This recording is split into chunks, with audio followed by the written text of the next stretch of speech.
Welcome to the world of hardy hibiscus, where the beauty of nature meets with the magic of pollination. In today's video, we'll explore the process of seed production in hardy hibiscus and how pollination, especially cross-pollination, can lead to new and amazing varieties for your garden. By the end of this video, you'll know how to harvest and grow seeds to light up your garden next season with more beautiful flowers like these. Are you ready? Let's dig in.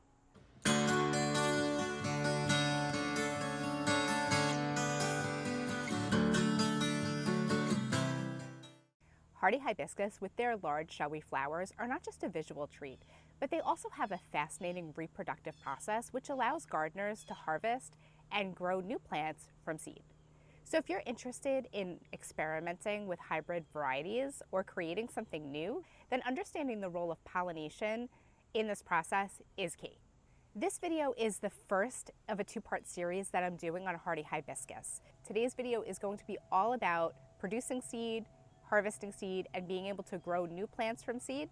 The next video is going to be all about plant propagation by taking stem cuttings, and we're going to do some experiments that show which propagation method is the quickest and easiest. So if you're not already subscribed, be sure to do that so you don't miss that next video. I'm really excited about it. So let's talk pollination. Pollination is key to allowing these plants to create their own seed pods, which you can later harvest. Now, these plants are self-fertile, which means that you don't need to have more than one variety in order to pollinate. Pollination is usually carried out by bees and butterflies and other pollinators, even things like flies and maybe even that dreaded spotted lanternfly. But hand pollination is a more controlled method, which can help you with your desired hybridization. And it can be carried out with something as simple as a Q-tip or a paintbrush. All you have to do is take pollen from one stamen of a plant and then transfer it to the stamen of another plant. So I have two varieties here. Let me introduce you to my friends. This beautiful flower is not quite open all the way. Hardy hibiscus flowers are gorgeous, but they are short-lived. They last about 2 days. They start opening like this pretty pink variety called Edge of Night. You can see this flower is not fully open. By tomorrow morning, it will be wide open like this beautiful white French vanilla. It will stay open for about 24 hours and then it will start to fade like you see on this French vanilla over here. So you've got about 48 hours to be sure that your plants are pollinated or cross-pollinated if you would like to propagate from seeds. Today, I'm gonna use a Q-tip to cross-pollinate these two plants in hopes of getting some new amazing variety next year. Now, both of these are hybrid hardy hibiscus. Hybrid hardy hibiscus can also produce seeds. However, they don't do so as willingly as native hibiscus, so I can up my chances of having seeds from these two plants by pollinating them. Now, because seeds have genetic material from both their parents and even their ancestors, they're likely not going to look just like the plants that you pollinated. But could you imagine if we put these two flowers together, what kind of babies they might make? This French vanilla hardy hibiscus gets about 4 feet tall and wide, while Edge of Night only gets to be about 3.5 feet tall. So maybe by cross-pollinating these two flowers, we'll end up with some giant hibiscus that'll be even more amazing.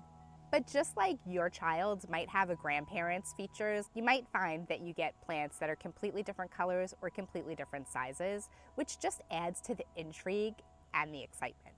So today I'm going to be using just a Q-tip. I'm going to take pollen from both of these plants and transfer them in hopes of making something really new and exciting. When you're looking at a hibiscus flower, the reproduction and seed production takes place in the center of the flower. So each flower has both a male and female part. I'm going to bring you in a little closer.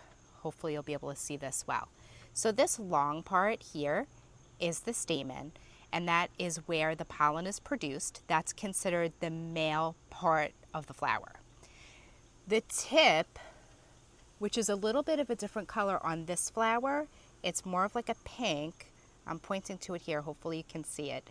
That is the stigma, and that is considered the female part of the flower. So in order to pollinate this flower, I need to take pollen from the stamen and adhere it to the stigma. Now I'm going to cross-pollinate, so I'm going to be taking pollen from French vanilla and putting it onto the stigma of Edge of Night. So I'm going to come in here and brush off the pollen from the stamen.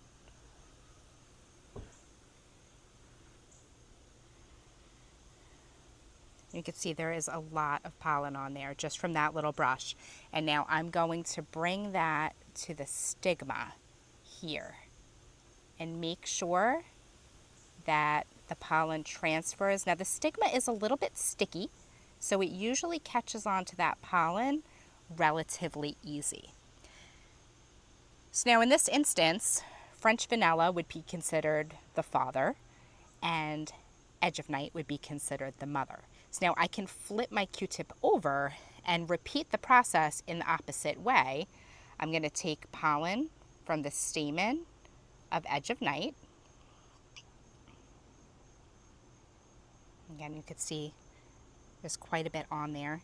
And then I'm going to come over to the stigma of French vanilla.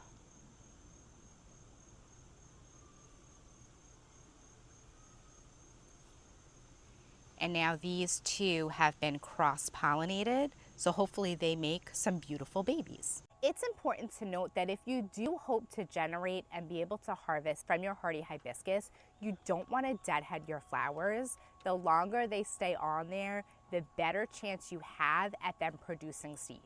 Sometimes, even if the flower is pollinated, if it falls off really quick because of a rainstorm or a windstorm or because the plant gets moved around or knocked into by an animal, which is what usually happens in my yard, the flowers will fall off prematurely and then you're less likely to be able to get some seeds. So even when your flowers start to turn brown and fade, try to keep them on the plant as long as you can. Once the flowers are pollinated, they'll begin to form seed pods, which will continue to grow over several weeks and eventually will turn brown and begin to dry out. Now that is when you want to harvest your seeds. You'll get some seed pods that look like this.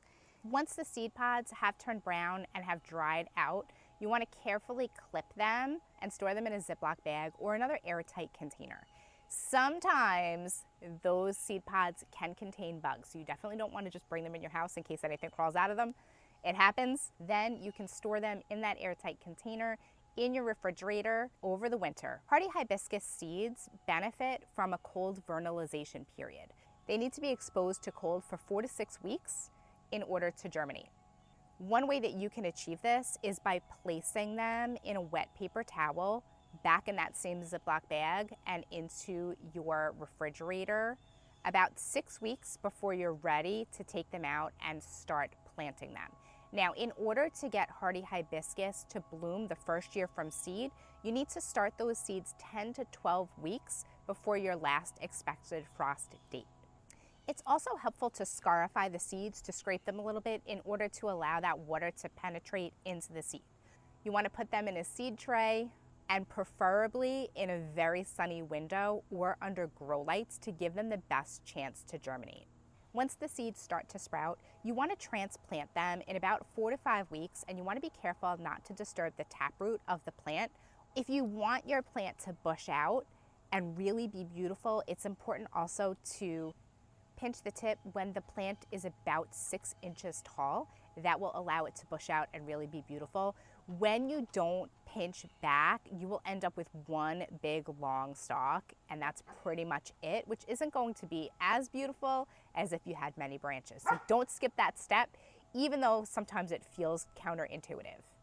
Now, if you don't have any hardy hibiscus in your yard and you're looking at these plants and wishing that you did, you should be able to find them at your local nursery or big box store right now. These are late bloomers. Most varieties don't bloom until about August, so now's the time to find them. And if you love a great deal like I do, if you wait a couple weeks, you may be able to find some on your clearance rack at your Lowe's or your Home Depot or even your Walmart. Just keep in mind that they'll probably be past blooming, but you might find some seed pods. From pollination to seed production and harvesting, growing hardy hibiscus from seed offers the gardener an amazing opportunity to grow something truly special. And if you're interested in learning how to take stem cuttings to reproduce the plant that you have exactly, then don't forget to subscribe so you'll catch that next video. Thanks so much for watching today. Have a great day.